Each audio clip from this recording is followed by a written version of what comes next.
Benarkah ahlul bid'ah punya rujukan syekh-syekh di Mekah di Al-Mukarram? Benar, dulu ketika Makkah itu dikuasai oleh Turki, masih belum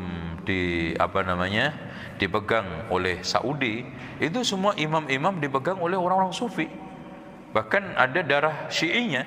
Contohnya diantaranya adalah Utsman ibn Ja'far al-Barzanji yang menulis kitab Al-Barzanji, juga menulis kitab Al-Manaqib Syekh Abdul Qadir Jailani namanya An-Nurul Burhani. Itu imam wal mufti Masjidil Haram. Oh, itulah. Lalu sekarang ada yang tinggal di Mekah, ya tinggal sisa-sisa dikit, yang dulu adalah Muhammad Alwi Al-Maliki, sekarang diteruskan oleh saudaranya itu aja. Ya, dalam sepanjang sejarah intinya antum jangan berpikir bahwa manusia-manusia yang seperti ini hilang total. Kalau gitu antum nanti tidur, malah nggak ada dakwah. Terus kemudian yang kedua, yang tadi nggak mungkin nggak ada musuh. Kemudian yang ketiga, begitu juga Pak, nggak mungkin sepanjang sejarah Syiah itu akan dilarang untuk haji.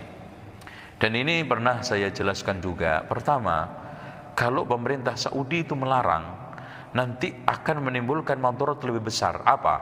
Yang selama ini Syiah gulirkan, bahwa diskriminasi, Saudi itu zalim, menguasai Mekah tanpa melibatkan negara-negara lain. Wah, kita malah dilarang. Wah, bener nih, genjotannya semakin kenceng.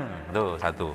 Kemudian yang kedua, selama ini pengelolaan arkeologi budaya itu sudah dipermasalahkan dunia internasional, Saudi. Nah, kalau nanti Iran dilarang, nanti dia akan membuat suatu stigma-stigma negatif di dunia barat, akhirnya ngebuk bareng-bareng ngerjai Saudi.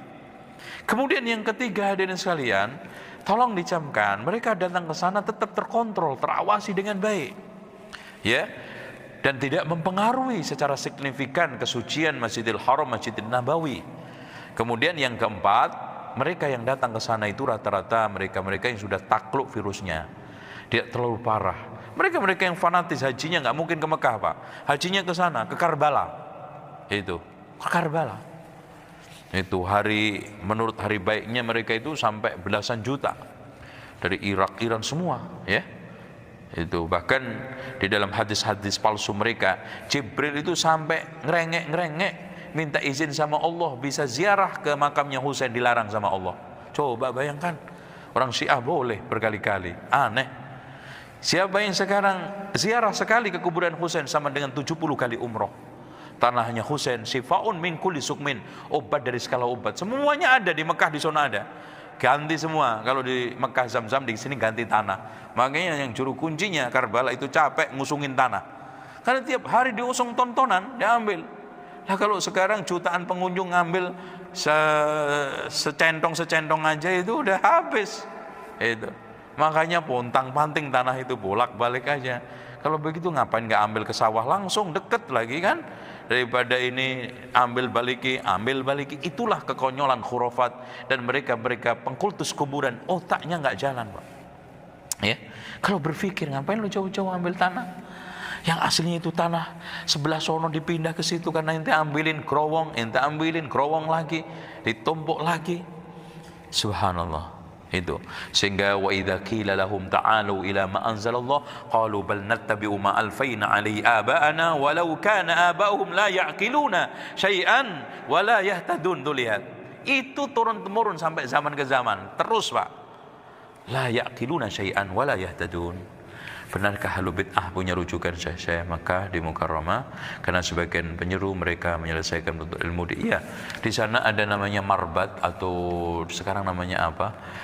Lupa, itu di perumahan Alwi Muhammad Alwi Al-Maliki, dan itu gratis dibiayai, dan mereka nggak boleh pulang kalau nggak 6 tahun 10 tahun di sono. Jadi kalau udah mondo mengamti nggak boleh pulang dalam sekian tahun. Nah, baru setelah itu pulang. Nah, itu dicekokin terus. Nah, ini sekarang murid-muridnya udah pada fasih menghujat Wahabi karena dia tahu tiap hari, ya. Bahkan subhat-subhat itu lebih cerdas mereka daripada mereka di Indonesia katanya.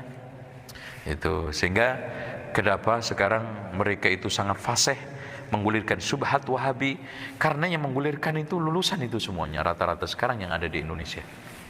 Itu, dan itu saya apal sekali karena kondisi dapur-dapurnya mereka dulu kan saya tahu. Jadi seperti itu wataknya mereka dan kondisi, dan sudah lama itu. Cuma sekarang figuritasnya udah nggak ada setelah matinya Muhammad Ali wa al-Maliki. Penggantinya ini hanya pinter nyanyi, suaranya merdu kayak saya. Gitu. Makanya setiap yang kunjungan ke sana yang dibawa itu kagum dengan suaranya dia.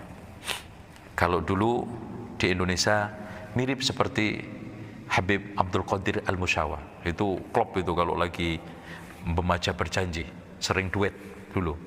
Terus kemudian meninggal itu, ya.